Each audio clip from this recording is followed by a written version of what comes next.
Tengamos la lectura bíblica.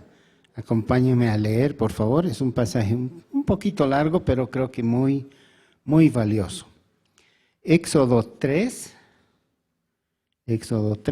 desde el verso 1 hasta Éxodo 4, verso 17. ¿Bien? Éxodo 3, 1 al 4, 17.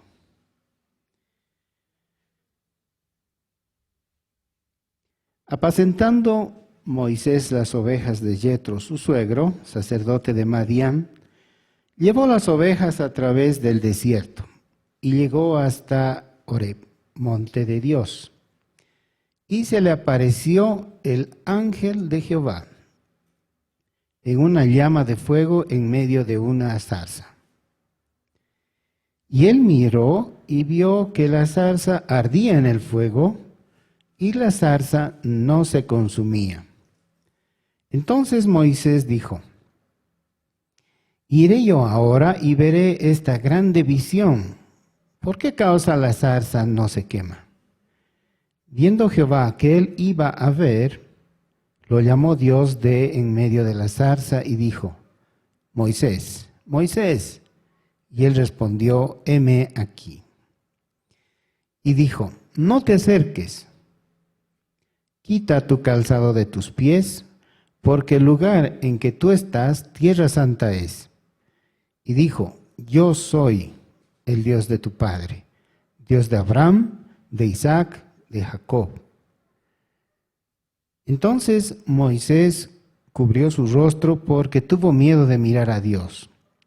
Dijo luego Jehová: bien he visto la aflicción de mi pueblo que está en Egipto, y he oído su clamor a causa de sus exactores, pues he conocido sus angustias, y he descendido para librarlos de mano de los egipcios, y sacarlos de aquella tierra a una tierra buena y ancha, a tierra que fluye leche y miel, a los lugares del cananeo, del eteo, del amorreo, del fereceo, del heveo y del jebuseo. El clamor, pues, de los hijos de Israel ha venido delante de mí, y también he visto la opresión con que los egipcios los oprimen. Ven, por tanto, ahora, y te enviaré a Faraón, pues, para que saques de Egipto a mi pueblo, los hijos de Israel. Entonces Moisés respondió a Dios: ¿quién soy yo para que vaya a Faraón y saque de Egipto a los hijos de Israel? Y él respondió: ve, porque yo estaré contigo, y esto te será por señal de que yo te he enviado. Cuando hayas sacado al pueblo de Egipto, cuando hayas sacado de Egipto al pueblo, serviréis a Dios sobre este monte. Dijo Moisés a Dios: he aquí que llego yo a los hijos de Israel y les digo: el Dios de vuestros padres me ha enviado a vosotros. Si ellos me preguntaren, ¿cuál es su nombre?, ¿qué les diré? Y respondió Dios a Moisés: yo soy el que soy. Y dijo: así dirás a los hijos de Israel: yo soy, me envió a vosotros. Además dijo Dios a Moisés: así dirás a los hijos de Israel: Jehová, el Dios de vuestros padres, el Dios de Abraham, Dios de Isaac y Dios de Jacob, me ha enviado a vosotros. Este es mi nombre, para siempre. Con él se me recordará por todos los siglos. Ve y reúne a los ancianos de Israel y diles: Jehová, el Dios de vuestros padres, el Dios de Abraham, de Isaac y de Jacob, me apareció diciendo: en verdad os he visitado y he visto lo que se os hace en Egipto. Y fue dicho: yo os sacaré de la aflicción de Egipto a la tierra del cananeo, del eteo, del amorreo, del fereceo, del jebeo y del jebuseo, a una tierra que fluye leche y miel. Y oirán tu voz, e irás tú y los ancianos de Israel al rey de Egipto, y le dirás: Jehová, el Dios de los hebreos, nos ha encontrado. Por tanto, nosotros iremos ahora camino de 3 días por el desierto, para que ofrezcamos sacrificios a Jehová nuestro Dios. Mas yo sé que el rey de Egipto no os dejará ir, sino por mano fuerte. Pero yo extenderé mi mano y heriré a Egipto con todas mis maravillas que haré en él, y os dejará ir. Y yo daré a este pueblo gracia en los ojos de los egipcios, para que cuando salgáis no vayáis con las manos vacías, sino que pedirá cada mujer a su vecina y a su huéspeda alhajas de plata, alhajas de oro y vestidos, los cuales pondréis sobre vuestros hijos y vuestras hijas, y despojaréis a Egipto. Entonces Moisés respondió diciendo: he aquí que ellos no me creerán, ni oirán mi voz, porque dirán: no te ha parecido Jehová. Y Jehová dijo: ¿qué es eso que tienes en tu mano? Él respondió: una vara. Él le dijo: échala en tierra. Y la echó en tierra y se hizo una culebra. Y Moisés huía de ella. Entonces dijo Jehová a Moisés: extiende tu mano y tómala por la cola. Y él extendió su mano y la tomó, y se volvió vara en su mano. Por esto creerán que se ha aparecido Jehová, el Dios de tus padres, el Dios de Abraham, de Isaac y de Jacob. Le dijo además Jehová: mete ahora tu mano en tu seno. Y él metió la mano en su seno. Y cuando la sacó, he aquí que su mano estaba leprosa como la nieve. Y dijo: vuelve a meter tu mano en tu seno. Y él volvió a meter su mano en su seno, y al sacarla de nuevo del seno, he aquí que se había vuelto como la otra carne. Si aconteciere que no te creyeren, ni obedecieren a la voz de la primera señal, creerán a la voz de la postrera. Y si aún no creyeren a estas 2 señales, ni oyeren tu voz, tomarás de las aguas del río y las derramarás en tierra, y se cambiarán aquellas aguas que tomarás del río, y se harán sangre en la tierra. Entonces dijo Moisés a Jehová: ay, Señor, nunca he sido hombre de fácil palabra, ni antes ni desde que tú hablas a tu siervo, porque soy tardo en el habla y torpe de lengua. Y Jehová le respondió: ¿quién dio la boca al hombre? ¿O quién hizo al mudo y al sordo, al que ve y al ciego? ¿No soy yo, Jehová? Ahora pues ve, yo estaré con tu boca y te enseñaré lo que hayas de hablar. Y él dijo: ay, Señor, envía, te ruego, por medio del que debes enviar. Entonces Jehová se enojó contra Moisés y dijo: ¿no conozco yo a tu hermano Aarón levita, y que él habla bien? Y he aquí que él saldrá a recibirte, y al verte se alegrará en su corazón. Tú hablarás a él y pondrás en su boca las palabras, y yo estaré con tu boca y con la suya, y os enseñaré lo que hayáis de hacer. Y él hablará por ti al pueblo. Él te será a ti en lugar de boca, y tú serás para él en lugar de Dios. Y tomarás en tu mano esta vara con la cual harás señales. Amén. Bendito Señor, te damos gracias por tu palabra. Gracias porque es viva, es eficaz y más cortante que espada de doble filo. Háblanos, Señor, en esta mañana. Te lo rogamos en el nombre de Jesús. Amén. Bueno, ha sido un pasaje largo, pero lo que he querido resaltar es que era una discusión, ¿no es cierto? Jehová le mandó a una tarea muy difícil, muy complicada. Ahora que es un tiempo de guerra entre la potencia con mayor armamento del mundo y aparentemente la mejor, o si no la segunda mejor preparada, ¿qué tal si a alguien le dijeran: bueno, tu comisión es ir donde el presidente de Rusia y le vas a decir que deje tranquilos a los ucranianos y más bien que les dé todo su dinero, ¿no? Y que más viva en paz y que sea un buen vecino? ¿Creen que algo así es siquiera pensable en este momento? Es algo impensable, ¿no? Por todo lo que vemos en las noticias y demás, ni en sueños podría suceder algo así. Es lo que le estaba encomendando Dios a este hombre llamado Moisés, que a la mayor potencia del mundo de esa época, a la que tenía mejor ejército, mejores cosechas, mejores carros de guerra, caballos, etcétera, y su economía dependía de la esclavitud, que vaya y le diga, suelta a los esclavos para que me vengan a adorar, a honrar, y además dales toda tu riqueza. Obviamente, ¿era para dudar o no? Quizás Moisés habría dicho, no me estaré soñando, ¿cómo voy a hacer semejante cosa? Pero empezamos desde el principio. Dice que él estaba, bueno, resumiendo su historia, él fue criado hasta sus 40 años, estuvo en Egipto, criado con las ventajas de un príncipe.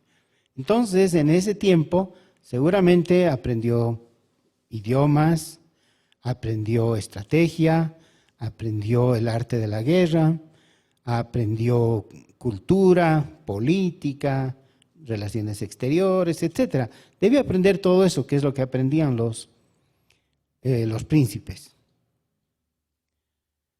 Luego que mató al egipcio por defender a un esclavo judío, tuvo que huir para evitar la muerte y estuvo 40 años en el desierto junto a esta familia que conoció y se casó con la hija.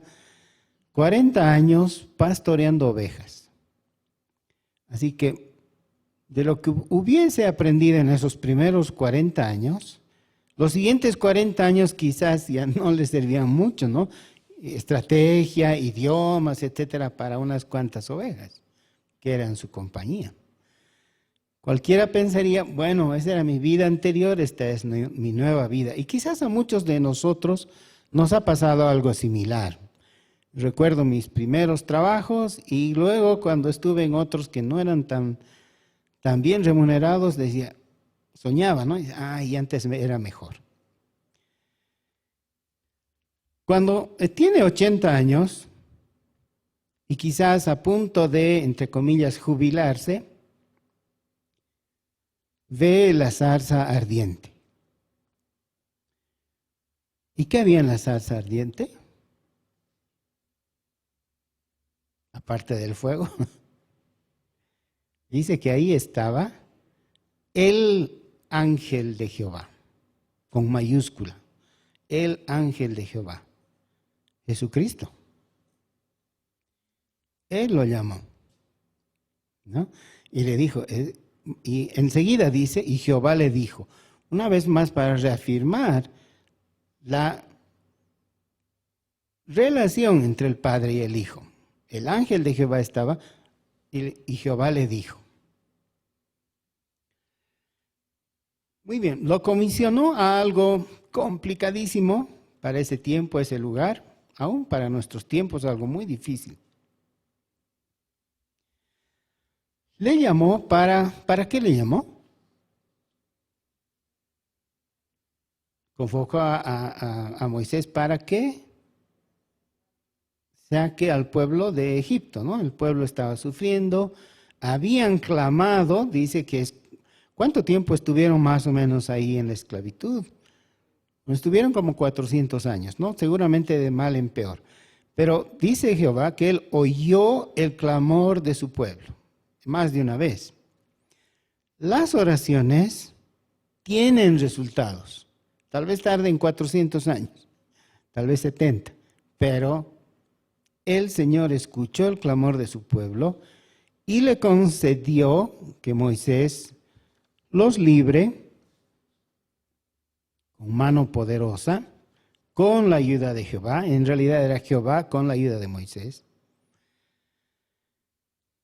con un propósito. ¿Para qué los iba a librar de ahí? para que ya no sufran y nada más. Para que les sirvan. No ha sido sin motivo. Los sacó de Egipto para que les sirvan. ¿No sucede que a veces tenemos la certidumbre que Dios nos está diciendo algo y nos es difícil de cumplir? ¿No les pasó alguna vez que, por ejemplo, uno tiene, pongámosle, un trabajo y le han pedido que haga algo incorrecto y tiene que decir no? No es fácil, no siempre es fácil, ¿no? Y entonces tal vez le dices, sí, Señor, pero es que en realidad todos lo hacen, o sí, pero si no lo hago me van a despedir. Y argumentar con Dios. ¿Qué es lo que estaba haciendo Moisés, no? No puedo hablar. ¿Quién soy yo? Me van a decir, ¿quién te está mandando? ¿Con qué autoridad? Soy tartamudo, etcétera. Él argumentó. Pero Dios lo llamó con un propósito. Y aquí quiero introducir 3 palabras. Propósito, llamado, visión. Son palabras que se usan últimamente mucho y tienen relación. Moisés fue llamado, cuando hay un llamado, alguien llama y alguien escucha. Alguien es el llamado, ¿no? Una relación ahí. Con un propósito. El propósito, bueno, el que llamó era Dios a Moisés, y el propósito, liberar al pueblo para que le sirva. Si nos acordamos de Pablo, quizás alguien puede buscar Hechos 26. Hechos 26.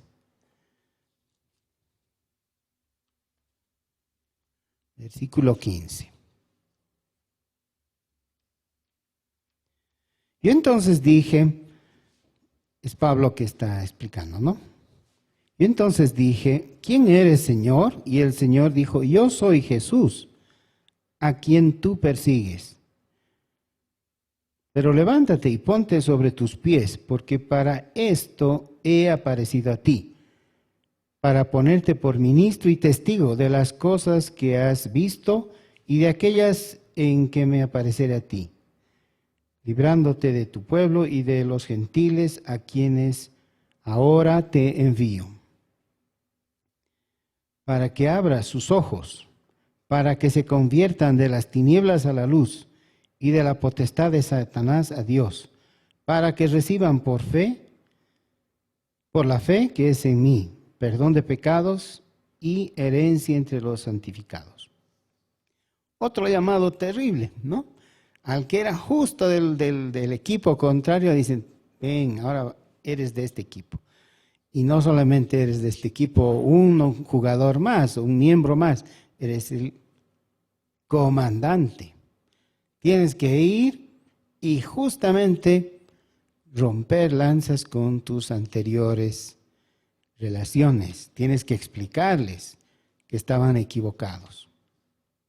Todo lo que él consideraba precioso lo tomó por basura. Difícil misión. ¿Cumplió Pablo? Cumplió, cabalmente. ¿Cumplió Moisés? Cumplió.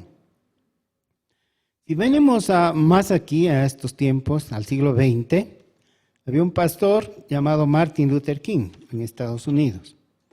Junior, era pastor hijo.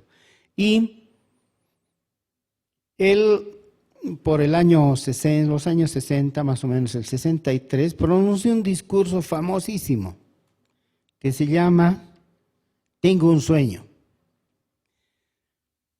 Él promovió la igualdad entre blancos y negros, ¿no? En su país. Su sueño es largo, pero una parte interesante de su sueño dice, he soñado con ver en los estados donde había más persecución a los negros, con ver manitos blancas y manitos negras entrelazadas, ¿no? O sea, que haya igualdad. que se críen en los mismos, que se eduquen en los mismos colegios, vayan en los mismos buses, vayan, etcétera, etcétera. Le costó la vida finalmente. ¿Cumplió su misión este pastor? Sí, la legislación cambió. Han habido cambios notables desde esa época. Todavía están tomando lugar, pero ha habido un cambio.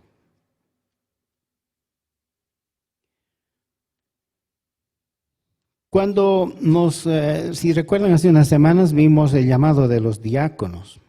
¿Qué currículum tenían esos diáconos? Tenían que ser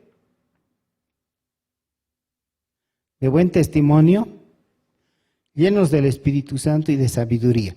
Tenían que cumplir una gran misión. Tal vez no nos damos cuenta tan cabalmente. Fueron 7, ¿no es cierto?, los diáconos. ¿Y de qué tamaño era la iglesia? Más o menos, ¿cuántos cristianos habrán habido en ese momento? Más de 5,000. Aquí muchas veces, alguna vez hemos llegado a tener, creo que, 13 diáconos en la iglesia. Para una congregación de esas veces como de 100. Imagínense, al menos 5,000. ¿Será que estos diáconos servían las mesas volando y tenían mucho que hacer? Sí, pero más que nada eran gente de influencia. Ellos tuvieron que crear equipos, conformar, entrenar personas para que hagan. 7 solitos tendrían que hacer como un rayo todas las cosas. No, ellos fueron nombrados justamente por esas cualidades entre los hermanos y desarrollaron esa misión de transmitir a otros lo que se les había encargado para que lo hagan mejor. Ahora bien, vuelvo a las palabras: propósito, llamado, visión. El propósito es ¿para qué? ¿No es cierto? ¿Para qué? ¿Cuál es el propósito de esto? El llamado es aquel momento en el que Dios le convoca a la persona para que haga algo que es su propósito. En otras palabras, lo que le está pidiendo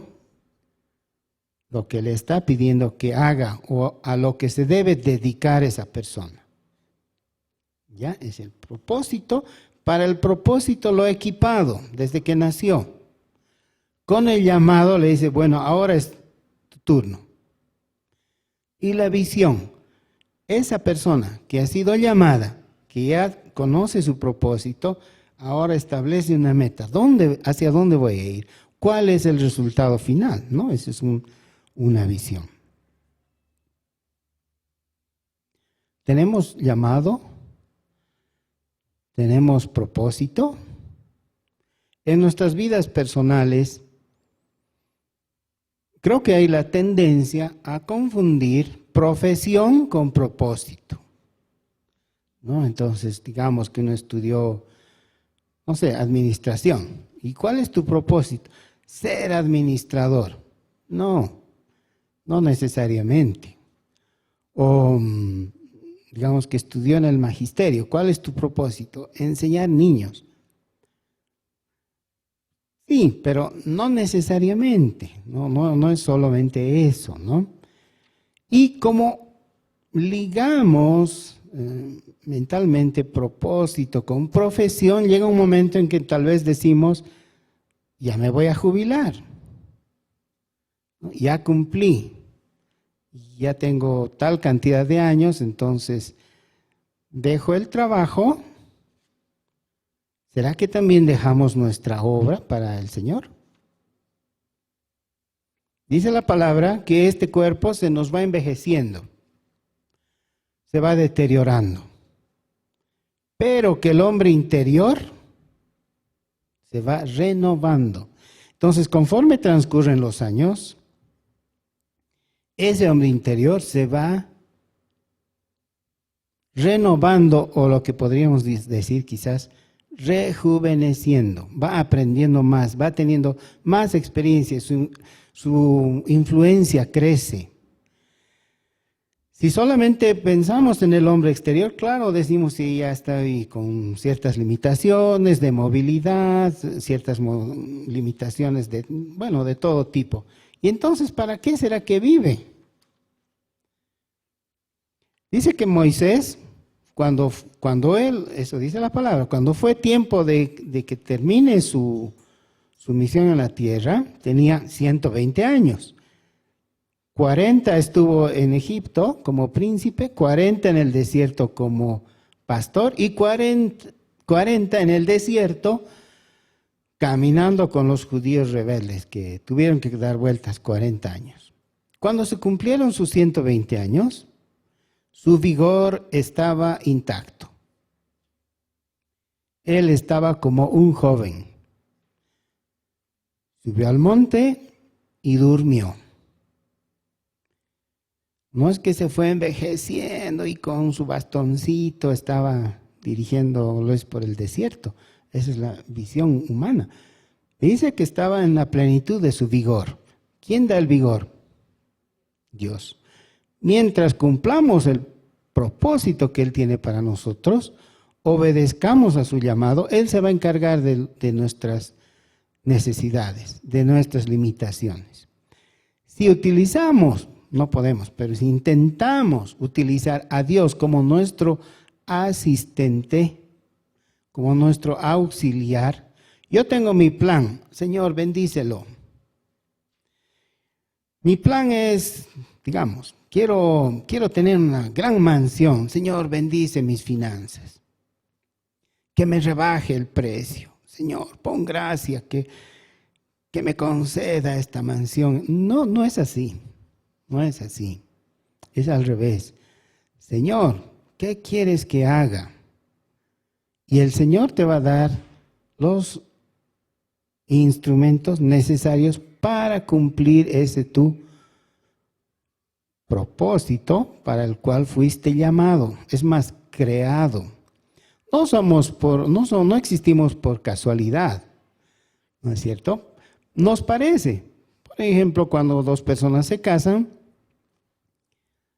hacen planificación familiar y podrían decir, yo quiero 3 hijitos, no, yo 4, 2, no, bueno, 3, ya. Parecería que uno decide. ¿Será así? Herencia de Jehová son los hijos, dice la palabra. Herencia de Jehová son los hijos. No es casualidad, no es voluntad del ser humano. Entonces, si son los hijos, en realidad todos los seres humanos, plan de Dios, ¿será que vienen sin propósito? ¿Y para qué sirve? No sé, por si acaso. No, cada uno tiene un plan. Es más, tiene huella digital diferente. Tiene las medidas de los ojos diferentes por los cuales ahora se identifican. No hay dos caminares iguales, ahora también se identifican por los pasos que da la persona, ya la computadora puede saber quién es. Todos somos únicos y con propósito. Dios no nos ha hecho por si acaso.